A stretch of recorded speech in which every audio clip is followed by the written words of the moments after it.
here we are at my YouTube channel, and a thumbnail. What's the big deal? Well, a thumbnail is very important because it's the first thing that grabs your attention before you make a decision between all the options and all the different channels to choose from. For example, when you're looking for a particular thing, you would come in here and you would select how to clean a dryer, and you'd come up with a whole bunch of things. And of course, or for example, this one here, restore a WordPress page. So if you're trying to restore a WordPress page, you have no idea how to do it, this one says how to restore a WordPress page and make a new one using the DV Builder 4.0 theme that I use. So here basically is where your eye would go to immediately to say, this is quick, I understand, it's only 10 minutes long, so I think I'll click on it. And what happens is when you click on that, it brings you right to the video as usual. The video plays, but this is not necessarily in the video. It's basically just to catch your eye so that you would click on the video. It's almost like clickbait, but it's not. It's a very important part of it. If you do not have a thumbnail, YouTube will provide a few of them or a few options or snapshots within the video that it captures, and it will ask you, do you want to use this one, that one, or this one? And I prefer, like most professional YouTube channels, is to actually create your own. And how do you do that? That's the next question. Well, I use a very simple tool. I pay for it per month because I want all the extras on it, but it's a free tool. It's called Canva. And over here basically is what you'd go to. You'd sign in, you make an account, and you've got all kinds. And as you can see, here's some of the stuff that I've used. You know, it just continues all that stuff you could use. And I use this as my go-to for a lot of things. For example, when I want to use it in Keynote, I use these little swipes in Keynote to have them appear with along with a movable banner of text. Basically fades in, fades out, and so does this go with it. This happens to be an Instagram photo that I created the other day, and along with these are some of the ones that I've used for the thumbnails. So let's get right into it. The first thing I want to create today is this thumbnail right here. And this happens to be the one for this particular video that I am creating right now.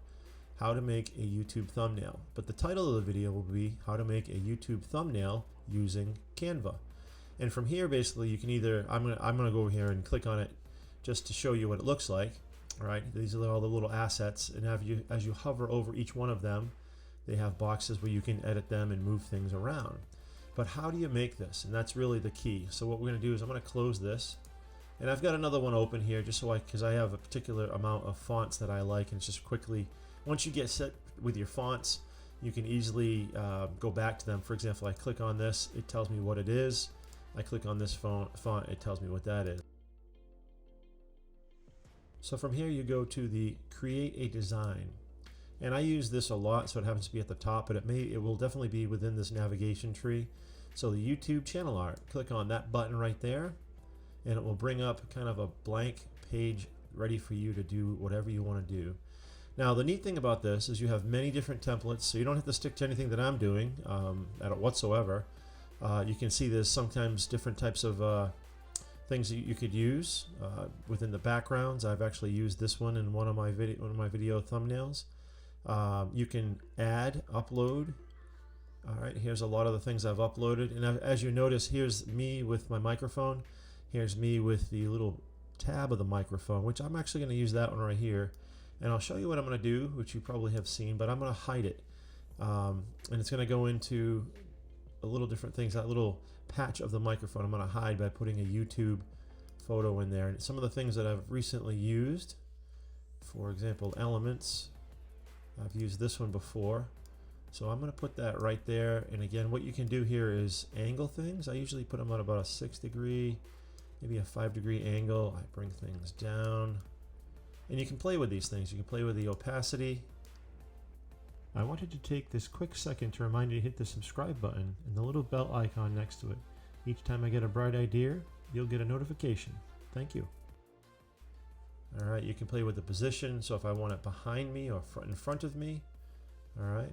This one I want in front because I'm trying to capture or hide that little thing, because when I was doing this this photo shoot of me, I had my soundproofing behind me, which you can kind of pick out here, but also my microphone was right in the middle of the picture. So, and for this image right here, that's all I want.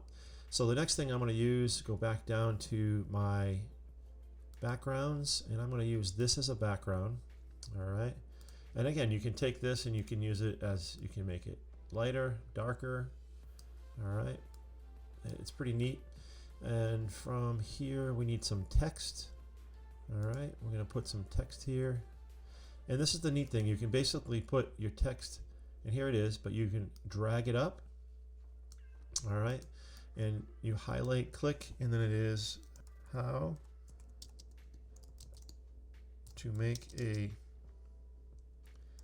YouTube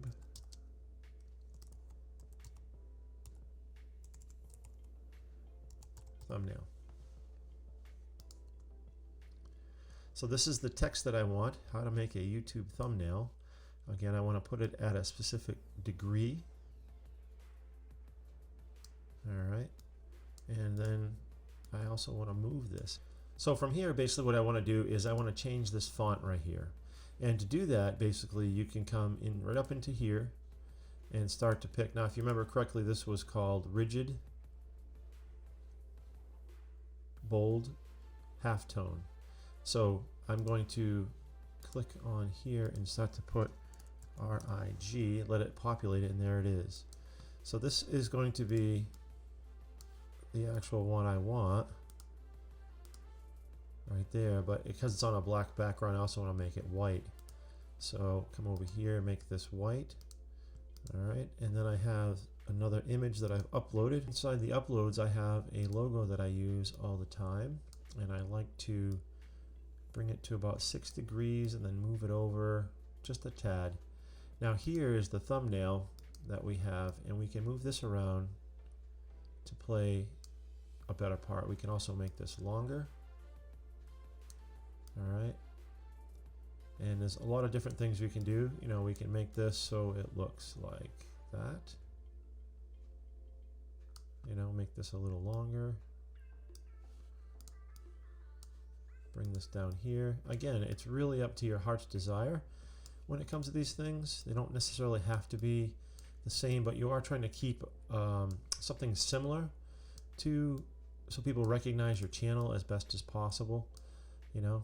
And once they see me and they see this type of font and they see this kind of color pattern, you start to recognize these really easy.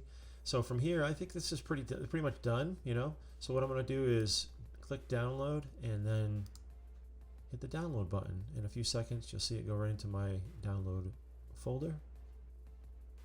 And there it goes. And from there, it'll show up in a big, huge thing right over here in a few seconds. And this is pretty much it. So how to make a YouTube thumbnail.